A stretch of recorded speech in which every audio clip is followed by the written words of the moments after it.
So it's interesting. I was trying to get this red, kind of a red color behind me, and it seems like it just really it looks red to my eye, but I guess the camera's not picking it up. It's really making it more of an orange color. And I was trying different sims. We're on actually on classic negative of all colors. I tried Astia, Provia. I wouldn't go to Velvia. It's just horrendous. But I had to obviously drop the saturation and drop the shadows to try to make it a little bit flatter. So this may look a little bit weird, but I'm trying to make it red because I want to talk about the Fuji red badge zooms a little bit.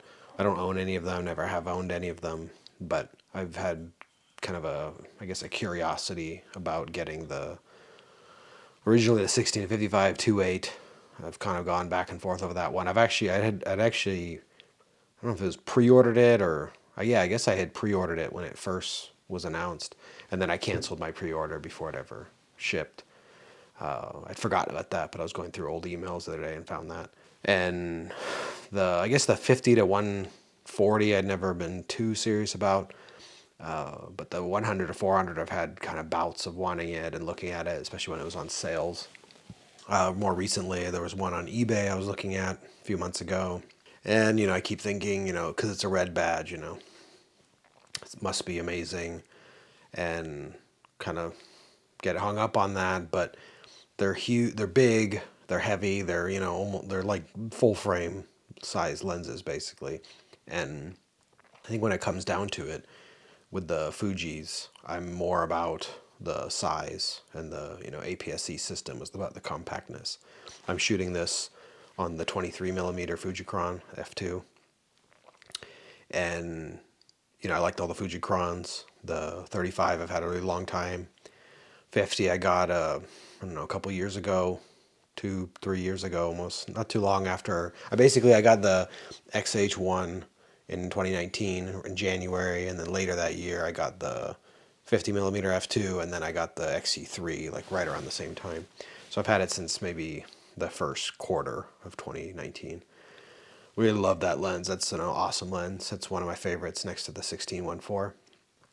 And then most recently, I posted a video just like within the last month. I bought a slight, like barely used 23mm f2. And these are just great lenses, and they're so small. They're so small. And I think they really show the advantage. Everyone's always hung up on equivalence to full frame, and it's 1.5 times an f2 lens. So like what, a 3 point something, 3.5, or I guess 3 f3. But they're so small.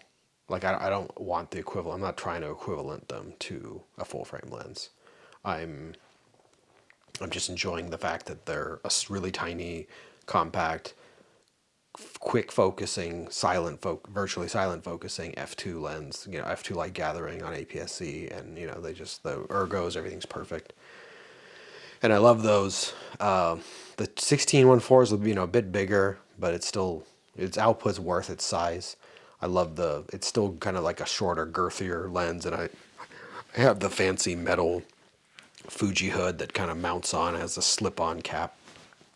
It's a little bit bigger. 56 is around the same size as the 16.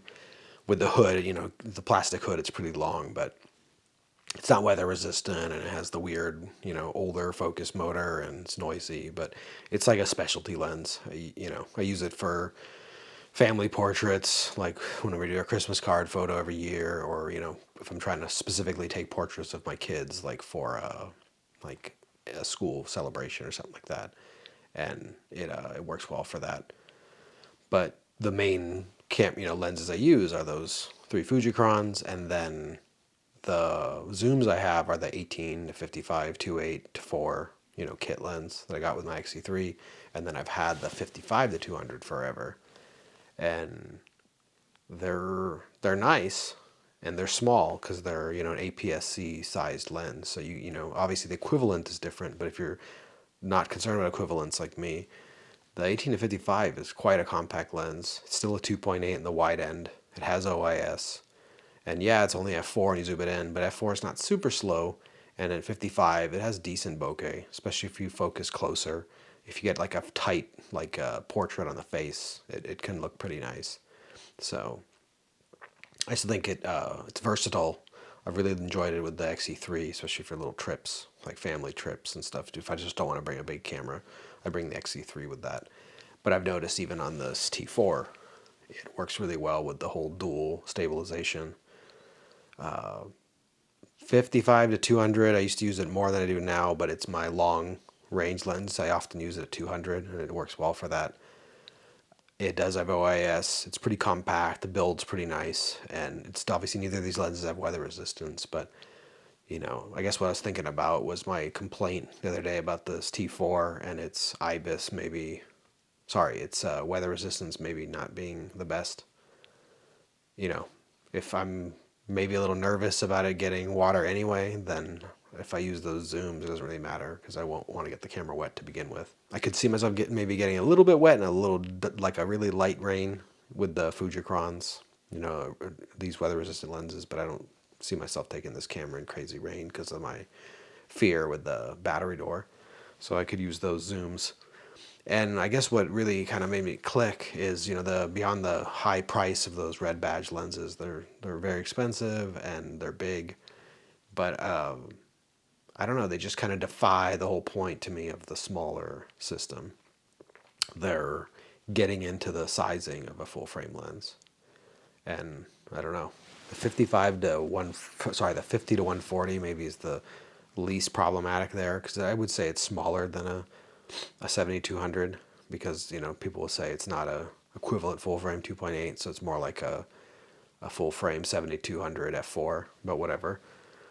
That size is fine, but that 100 to 400 and this 16 to 55 2.8 are huge. So I had started to think, well, maybe I should get the 16 to 80, whatever it is, f4. And I was like, well, maybe that's a good compromise. It's weather resistant. It's a ways smaller than the 16 to 55. But I was looking at it more, and there was people who were complaining about and honestly, I don't think Fuji has this down yet.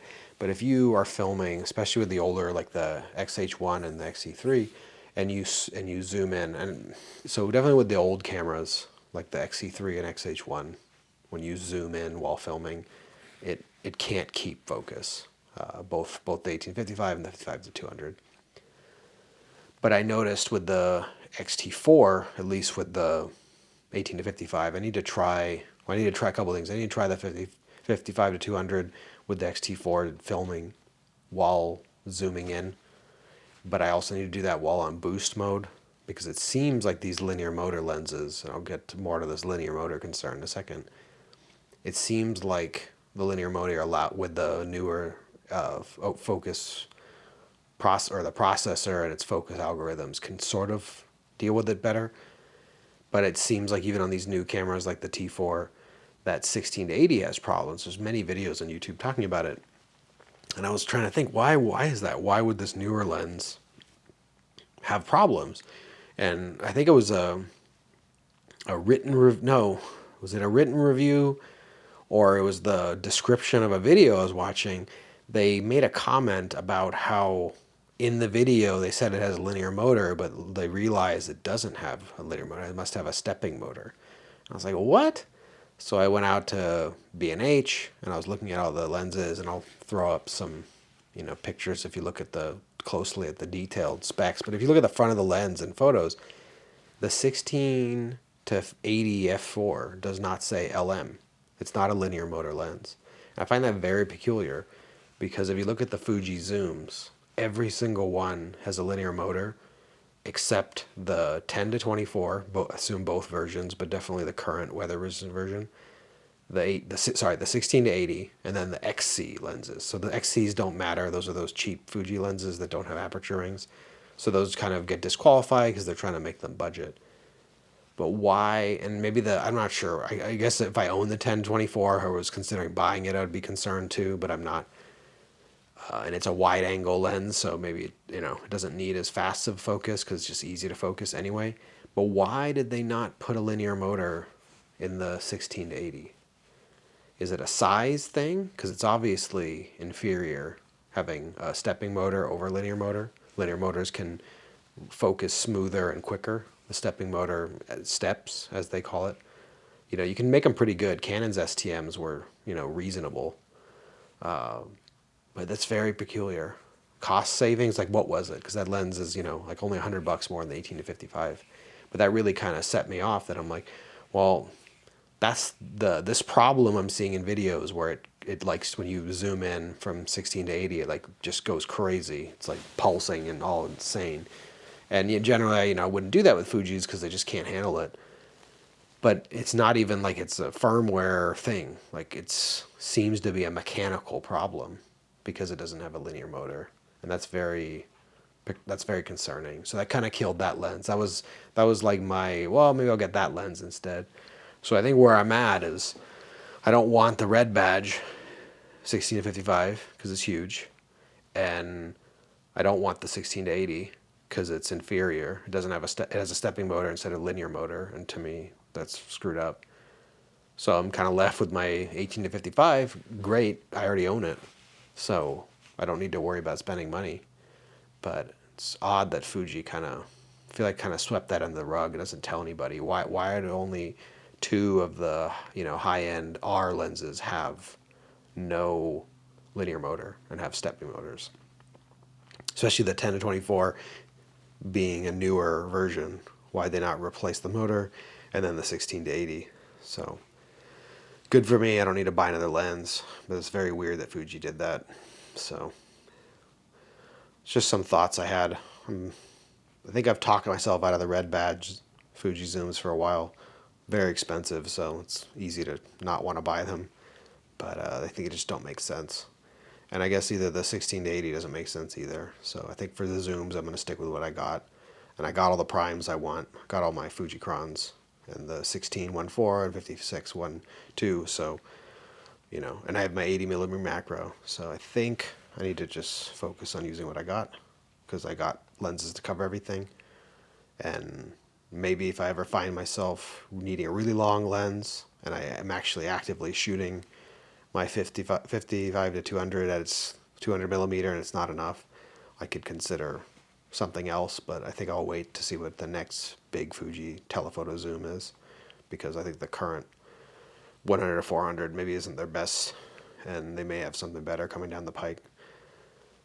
Or maybe I sell the 55 to 200 and get the 70 to 300, the new kind of replacement. But maybe I just don't see the point in doing that yet. Anyway, I'm just kind of thinking out loud and rambling. I figured I'd share this with you guys. Talk to you guys next time.